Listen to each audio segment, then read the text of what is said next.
Get a grip, Kristen. You've been here before. You've been here way before. Kristen, we're all set. Okay. Welcome to the school committee meeting tonight for the reorganization. I'd like to welcome our two new members, Margaret Eberhardt and Elaine Craighead. Craighead? Okay. Welcome. As is our custom, we'll stand and say the Pledge of Allegiance. Allegiance to the flag of the United States of America and to the republic for which it stands, one nation, under God, indivisible, with liberty and justice for all. Thank you. Are there any changes to the agenda? We'd like to add citizen speak. We'd like to add citizen speak, and we will. Okay, a motion to approve the agenda for tonight. Second. All in favor? Any discussion, Margaret? No. Oh, all in favor? Yes. Okay, I'm unanimous. I'd like to entertain a motion for the nomination of the school committee chair. Do I have a nomination? I nominate Leroy Walker. I can second it, right? Second. Oh, thank you, Kevin. So motion made by Sheila Varela and seconded by Kevin Donahue. Any discussion? I suppose before we take the vote, we should ask Mr. Walker if he's once again willing to do this very thankless job. I accept. Thank you. So by roll call vote, we will indicate yes. Ms. Varela? Yes. Mr. Walker? Yes. Kristen Bagley-Jones, yes. Margaret? Yes. Elaine? Yes. Okay, so And unanimous. Kevin. Oh, Kevin. Yes. Okay, thank you, Kevin. Didn't mean to forget about you. So the motion is moved, and Mr. Walker has accepted the nomination to be the school committee chair. Thank you very much. And now I can move. I accept the honor. You can stay there, don't you? So next on the agenda would be to suggest a motion for vice chair. Do I have a motion? Yes. Yes, I nominate Dr. Kevin Donahue. Second. It's been moved and seconded. Dr. Donahue, do you accept? Yes, I do. All in favor? Yes. Yes, I do. It's unanimous. Congratulations, Dr. Donahue. Thank you, Dr. Donahue. It will be a pleasure. It will be a pleasure to serve with you. I'm looking forward to it. Okay. Next, we have added citizen speak, and we have Michelle Connolly from CPAC would like to say a few words.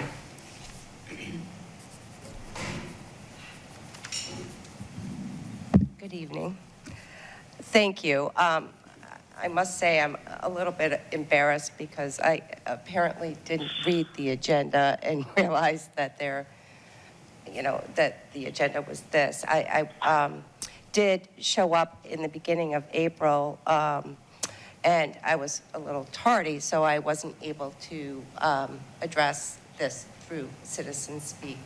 However, with that being said, because it is April, it's such an important month, not only to me, but to the special needs community. April is World Autism Awareness Month. And the reason that is so important, especially now, is I'm willing to bet that there's not a single person in this room or anywhere that doesn't know somebody that has been affected by autism or maybe have a child or, a relative or a student or someone who has been diagnosed. It continues to be the fastest growing disability, not only in the United States, but worldwide. On April 1st of this year, UN General Assembly President, and excuse me if I get the pronunciation, I think it's Moens Lukatov, noted that autism prevalence figures are growing, and worldwide it's at 1% of the world's population, and that the vast majority of those affected are children. In the United States, autism affects 1 in 68 children, although recent studies are indicating that that number could be as alarming as 1 in 45 children. And that's due to, maybe poorly worded surveys that have been out there before, or children that have gone previously undiagnosed. The prevalence in the United States increased by nearly 120% from the year 2000 to 2010. In Massachusetts, according to the report from the Governor's Special Commission relative to autism, the number of students with autism between ages of 3 and 22 educated in the Commonwealth schools increased 170% between 2003 and 2011. This was the largest increase for any disability category during the same time frame. And in Milton Public Schools, just our recent special education review, we have a higher rate, even within our own school system, 11.4%, than the state's 10.5%, and the nation's 7.1% in the public school system. So the numbers are staggering. The stakes are high, and the spectrum is broad, and it's really complex. Never before have we had this much attention, though, from the world and national and state leaders discussing the importance of autism, diagnosis, causes, cures, and allocating funds for research and treatment initiatives.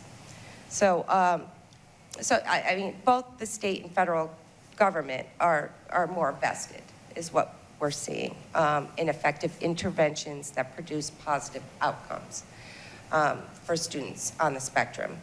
But with that being said, access to effective intervention is critical. And the earlier the child starts, the better the outcomes. The research is out there. We have a lot of research at this point. There's a lot of good news. Even though those statistics seem daunting, there's so many evidence-based practices out there that can be found. And the key is that we need to implement them. And of course, the key is funding for this. A few years ago, we still had kids being considered mentally retarded that were on the autism spectrum. And that was due to the communication methods of testing these children. What we're finding out, and this is the great thing, is that that's not necessarily the case. What we need to do is reach these children early. We need to have evidence-based practices, intensive services. It's all out there. The information is all out there, but I think most importantly, what I want to convey, I also want to also say that Milton Public Schools, I know my child is 17 at this point. When we started, there were virtually no programs in existence, and there are now. And so there has been so much progress made. With that being said, these kids are coming further. We're finding out that they're not necessarily mentally retarded, that if we can reach them, they can obtain higher levels of functioning. So we're not done.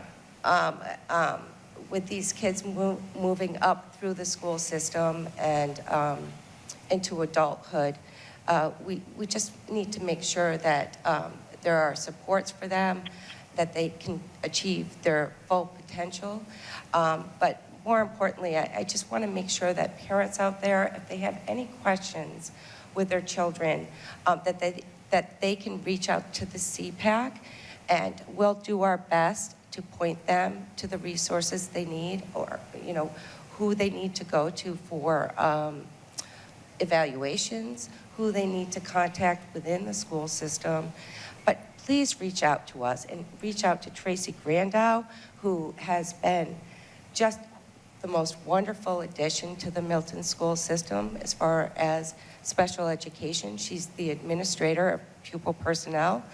And I know that she would agree with me to reach out to her as well. So I thank you very much for this opportunity. And I also would like to congratulate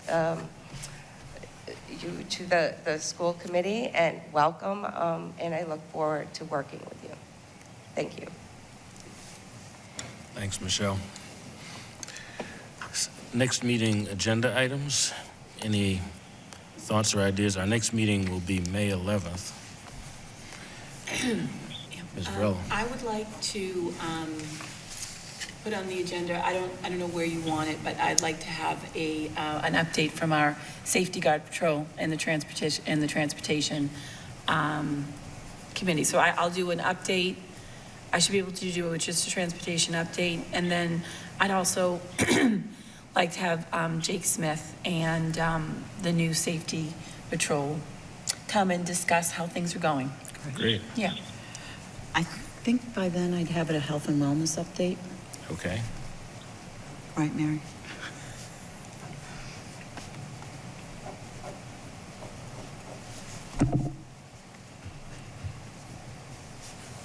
Anything else? You are posted prior to town meeting in case it's necessary on Great. Monday night, so that's actually before the 11th. Great. Okay. What's that date, Glenn? The 10th, 9th? Second. Town meeting. Town meeting is the 2nd And the 3rd. and the 3rd Yeah, and the Monday and 5th, Tuesday. right? And right. It's probably going to be 3 So, days. so can I ask, so will we have, it will just be a regular meeting from 6:30 to 7 or executive session, or what is it? Well, we may not even need to meet. Need to, right, so I figure, okay. But a couple of housekeeping things. So we should have your email addresses set up by tomorrow, if we don't already. Okay, great. So you have an email address. We'll just tell you what it is. We will get a new member orientation package to you within a week. And we're working on, we looked in Finance Subcommittee, we looked at the draft presentation of the budget for town meeting. So we'll send you that. Be really interested in your comments on, is it the right length? Does it provide the right information? So we'll get that out to you tomorrow.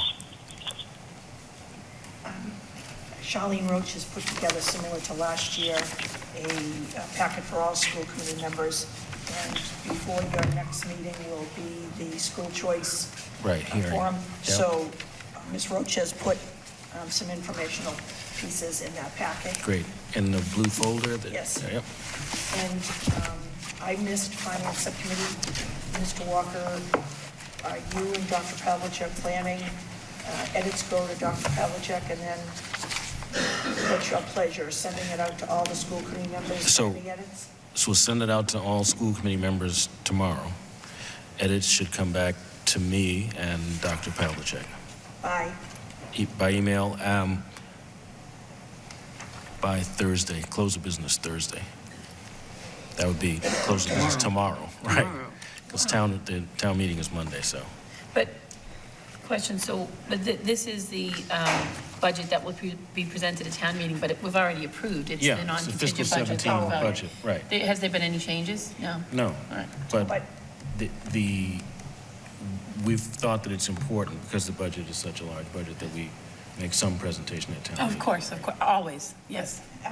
If I might, sometimes when new sets of eyes see the PowerPoint presentation, Right. you might say, well, I think that it's missing this, or I think another part might be of value. Right. Every time someone looks at it, we edit it and it improves. Great. Anything else? Yeah, I do. Can we put on the agenda for the May 11th to maybe, I mean, it's May, but to already start looking at dates for the summer retreat, just so that we can narrow Yes. down those dates? That's at the top of my list Okay, all right. already. All right, super, just so we can all get on the page and Right. start throwing those out. Okay, So great. in that, I'm glad you asked that. In that spirit, if you can let me know what your vacation schedules are for July and August, that would be great. And Yes, are we looking at one day, one day. one like late afternoon, early evening? Because retreat sounds like we're going away for the weekend. Yeah, it's so not just that. wanna let you know No, it's no. not that. No. We're not going down the Cape. No, sorry to disappoint you. Although we might think about an off-site location, but it's probably about a half-day discussion. And another question, is this supposed to be 2016? Am I looking at this wrong? Yes. Well, Probably. no, I think this is the 15-16 calendar. You haven't made the for That's next right, for information. Oh, so I'm thinking this was for July No, of this no. year. Got it. Glad I asked. So if you look at Will this, you be can see why Creating Yep. one of these. Ms. Roach has Oh, I see it. school choice on May 11th. And then we'll send to the new members, becomes a busy next month with all of the school events that you're invited to, so we'll be sure to get that all to you tomorrow. One last thing, I noticed that Charlene has included information about subcommittees, so think about subcommittees that you would be interested in. I have a slightly different view.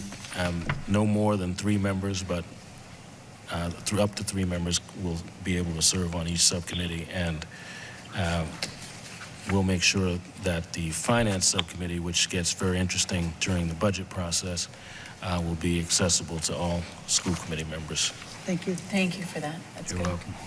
welcome. So can I ask a question? Yeah. So do you want, in speaking of the subcommittees, between now and May 11th, or do you want us to tell you where we'd like to be appointed? And then do you want to confirm that at the May 11th meeting? No, I want to give particularly Ms. Eberhard and Ms. Craighead time to think about it and talk with perhaps some of us about it. Okay. And my other plan is to sit down with each of you individually to talk about your passions and your priorities. So I'll be scheduling some time with each of you to do that. And then once we've done that, then I think we'll be ready to nail down the subcommittees. But we'll do it early on. Okay. And ladies and gentlemen, I think that does it for this evening. Thank you, Ms. Bagley-Jones, for your leadership. And you notice the meeting I chair is like 10 It goes right. It's very, very well done. Ms. Bagley-Jones has a request that nothing goes beyond, with the Bagley-Jones room, no meeting goes beyond 10 p.m.